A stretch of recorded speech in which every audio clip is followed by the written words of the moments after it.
que lui, il est ami, en tout cas au camp présidentiel, et en même temps, il est ami aussi au champ de l'opposition. Dans ce cas de figure, il ne donnera pas de consigne de vote. Ça a heurté les gens. À l'époque même, je me souviens que Barthélémy Diaz avait même sorti un post, en tout cas pour s'interroger sur une telle attitude de neutralité. Donc, ça, c'était des faits.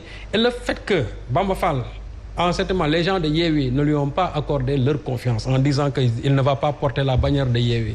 Et c'est là où moi, Pape Sow, je fustige la naïveté de Gëm Sa Bopp. Parce que j'avais dit ici, faites attention avec Bamba Fall.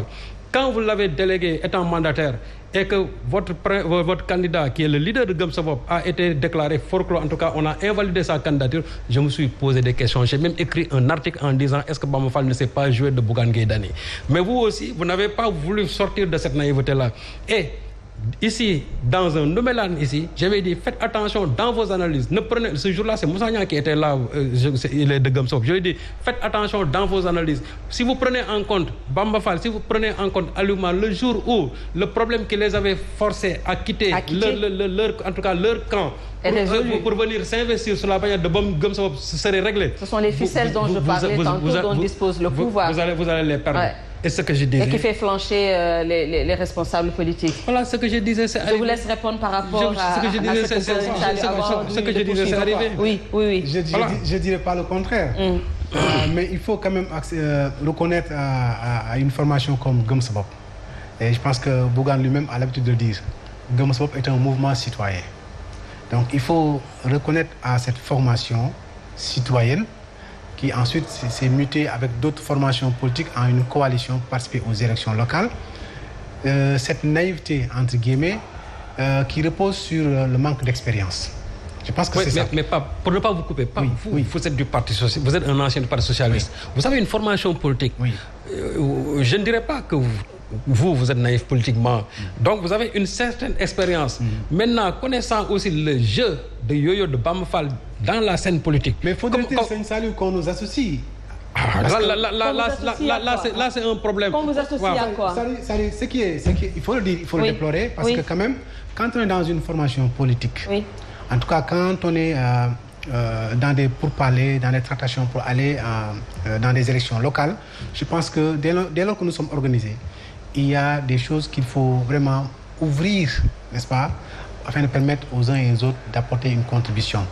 Je ne dis pas que ce n'est pas le cas, parce qu'on était vraiment organisé, bien organisé à Gëm Sa Bopp, mais pour le cas de Bamba Fall, ça a été la surprise, n'est-ce pas, du chef, entre guillemets, parce que voilà, on ne sait pas par où il est passé. Mais est-ce que c'est pas parce que vous n'aviez pas une personne, je ne sais pas, à même de grande envergure, capable de faire la différence à la Médina, que vous avez jeté votre dévolu sur Bamba Fall, qui avait également un mouvement et qui cherchait également un parti politique pour porter sa candidature? Sur les 300 C'était donnant-donnant, je suppose. Sur les 300 et quelques localités où Gëm Sa Bopp a compétit, on n'a pas été forclos. Et vous n'avez été qu'à Dakar. C'est à Dakar que ça s'est passé comme ça. Moi, je continue de me poser des questions. Je ne sais pas ce qui s'est passé. Je ne saurais faire dans... Voilà. Maintenant, je ne voudrais pas trop m'éploguer sur ça. Non, très bien. Mais le plus important aujourd'hui, c'est qu'on remette la question sur la table. Question de savoir qui est-ce qu'il faut responsabiliser en politique. Voilà, et tout de suite. Depuis quelques années, nous avons constaté qu'on assiste à une promotion de la médiocrité sur l'espace politique. Et malheureusement, la fin justifie les moyens, c'est l'approche du président Macky Sall. Aujourd'hui, la transhumance, lui, il en a fait une règle. Il est allé même au point de banaliser cela. Comment peut-on avoir une ambition aussi importante que de décréter, en tout cas de proposer l'émergence du Sénégal et ne vouloir s'entourer que de médiocres? Vous voyez bien? Donc ce qui se passe en réalité, le seul enjeu qui compte pour les tenants du pouvoir, c'est le pouvoir. Ce n'est pas la confiance des Sénégalais qui les intéresse. Ce n'est pas les ambitions des Sénégalais qui les intéressent. Mais est-ce que c'est l'apanage seulement du pouvoir? Les opposants qui vont rallier le pouvoir, est-ce que ce n'est pas également pour détenir un bout de ce pouvoir qu'ils quittent là où ils sont pour aller rejoindre le pouvoir? Voilà pourquoi je dis, voilà pourquoi je dis, il faut vraiment qu'on soit sélectif. Maintenant, Moi, je pense qu'il y a un rapport qu'il faut faire entre le principe de la représentation et la responsabilité citoyenne. Il faut également que les citoyens apprennent à sanctionner soit positivement ou négativement. Je pense que si le président Macky Sall voulait compter sur Bamba Fall pour renforcer ses rangs, c'est voué à l'échec. Parce qu'aujourd'hui, Bamba Fall ne peut plus compter sur le crédit des Médinois. Mais je crois que la population a déjà démarré. Si on se fie à ce qui s'est passé plus récemment à Thiès. Voilà pourquoi je pense que c'est maintenant que les citoyens doivent apprendre à prendre leurs responsabilités, à sanctionner les acteurs politiques de quelque bord qu'ils puissent se situer. D'accord? Ça, c'est une bonne première chose. Maintenant, il faudrait également, quand on parle de moralisation de l'espace politique, que nous autres acteurs politiques, qu'on prenne conscience de nos responsabilités.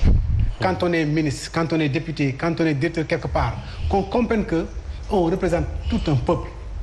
Quand on met sa signature quelque part, qu'on prenne conscience qu'on représente tout un peuple. Mais quand nous pensons que ça se réduit entre deux personnes, entre un groupe de personnes, etc., là, on fausse le jeu. Et il faut maintenant... Malheureusement, c'est l'ascension sociale qui est mise en avant. Maintenant, je voudrais apporter une autre analyse. Oui, allez-y très rapidement. Qui me semble pertinente. Oui. Oui, on fusille la transhumance. La transhumance. Mais je suis pour une collaboration intelligente entre les différents acteurs qui partagent l'espace politique, les différents décideurs publics. J'en veux pour exemple ce qui s'est passé entre Khalifa Sall, maire de Dakar, et le président de la République. Ça a été déplorable que les gens en arrivent à un moment où le président Macky Sall a usé de tous ses moyens possibles. Il en a même abusé pour mettre Khalifa Sall de côté. Maintenant, ce que je veux dire par là, moi j'inviterai Barthélémy Diaz à faire preuve d'une certaine intelligence. Mais aussi, on interpelle le président Macky Sall. On lui dise que nous avons élu en tant que président de la République, mais nous avons élu Barthélémy Diaz en tant que maire de Dakar. On veut que vous lui fassiez... il faut qu'il ait la paix. Il faut qu'il ait les moyens qu'on laisse avec ses pouvoirs, avec ses moyens pour être au service des Dakarois. Quand je parle de collaboration, là, il ne faut pas quand même que les gens disent que oui, Bart s'est rapproché du président, etc. Là, on parle de collaboration. Là aussi, c'est le moment de soulever ça. Pour que demain, on ne dise pas que Bart se rapproche du pouvoir, des choses comme ça. Or, il le fera en tant que maire de Dakar, dans l'intérêt général des Dakarois. Alors, Bakary, est-ce que la réelle politique, la conquête du suffrage s'accommode avec la transparence du jeu démocratique, comme vous le disiez tantôt? Oui, avant de répondre à la question là, je voudrais simplement dire de mon point de vue, la transhumance, n'est-ce pas, de Bamba a moins de résonance que d'autres transhumances qu'on avait connues à la veille, n'est-ce pas, de la présidentielle de 2019. De grands ténors de la scène politique qui ont décidé de rejoindre. Et ce qui est intéressant, ça a été la débandade. Oui, ce qui est intéressant, et je pense que les gens ne voient pas venir. Moi, en tout cas, je vois déjà vraiment un nouveau citoyen sur la toile, dans les réseaux sociaux. Ils sont en train de faire un excellent travail. Vous voyez ces gosses qui vont monter un discours qu'un homme politique a tenu hier et le discours qui tient aujourd'hui, ils te font la balance. Le fameux VAR. Le fameux VAR. Et je pense que ça va pousser certains hommes politiques à faire beaucoup attention. D'ailleurs, ils s'énervent quand ils voient ces choses-là sur la toile et je pense que les citoyens doivent continuer dans ce sens. Parce que, une fois de plus, je reviens à la transparence. Il faut dire la vérité, disons, à son peuple, quand on veut ses suffrages. Parce que si on ne le fait pas, il y a un danger. Le danger, c'est quoi? C'est que la population va choisir ce pourquoi, n'est-ce pas, ce que vous avez vendu à ce peuple-là, ils vont choisir. Parce que simplement, vous avez donné des informations et à partir des informations, ils ont fait leur choix. Or, il se trouve que ce n'est pas les bonnes informations que vous avez données. Donc si, disons, le citoyen se trompe dans son choix, c'est dangereux pour notre démocratie. C'est-à-dire qu'on ne voit pas les conséquences. C'est un citoyen qui est floué, un citoyen, n'est-ce pas, qui est trompé, n'est pas un vrai citoyen à partir de ce moment.